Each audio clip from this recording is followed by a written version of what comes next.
ये घटना तब की है जब मैं सिर्फ 10 साल का था। मैं एक टूटी हुई फैमिली में पैदा हुआ था।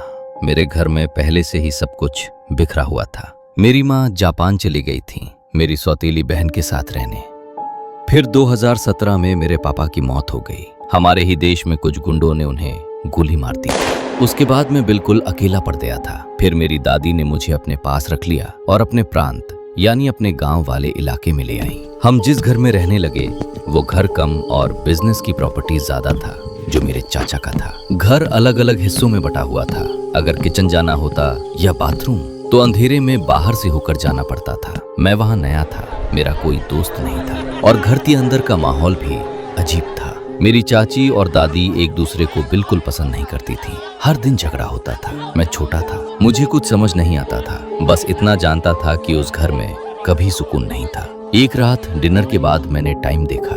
रात के 10 बज चुके थे। वही एक समय था जब पानी की टूटी में पानी आता था। दादी ने मुझसे कहा, चल पानी के डिब्बे भरने हैं। वो पहले कमरे से बाहर चली गई। मैं जल्दी से कपड़े बदलने लगा, लेकिन जब मैंने इधर उधर देखा दादी मेरे पास नहीं थी। मुझे डर लगने लगा। मैं कमरे से बाहर भागा, आंगन में गया, लेकिन वो वहां भी नहीं थी। सामने 2 रास्ते थे, एक बाईं तरफ एक दाईं तरफ। मुझे नहीं पता था वो किस तरफ गई। मैंने दाईं तरफ जाने का फैसला किया। मैंने बस कुछ कदम ही चले थे कि मैंने उसे देखा। एक लंबा आदमी पेड़ के पास जमीन पर लेटा हुआ।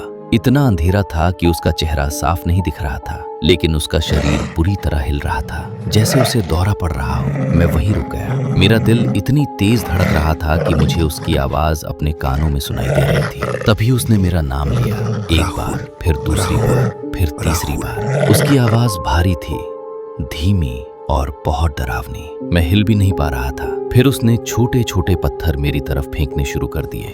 इतने जोर से नहीं कि मुझे चोट लगे, लेकिन इतने कि मैं डर जाऊं, कि मैं भाग जाऊं। और मैं भागा। जितनी तेज भाग सकता था उतनी तेज। मुझे मेरी चाची दिखी। मैं उनके पास दौड़ कर गया।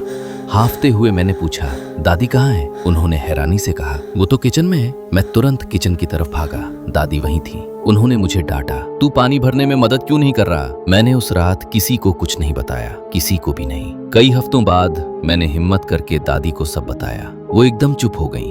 उन्होंने मेरी तरफ देखा और कहा, उस रात वहां तेरी चाची और हम लोगों के अलावा कोई नहीं था। उन्होंने ये भी कहा कि शायद वो कोई बुरी आत्मा थी। लेकिन आज तक मेरे मन में एक सवाल है, क्या कोई भूत पत्थर फेंक सकता है? क्योंकि मैंने पत्थरों को उड़ते हुए देखा था। मैंने उन्हें अपने पैरों के पास गिरते महसूस किया था। और अगर वो इंसान था तो उसे मेरा नाम कैसे पता था? अगर आप ऐसी सच्ची और दिल दहला देने वाली कहानियां और देखना चाहते हैं तो इस चैनल को सब्सक्राइब जरूर करें और साथ में बेल आइकन दबाना मत भूलिए, ताकि अगली कहानी आपसे मिस ना हो।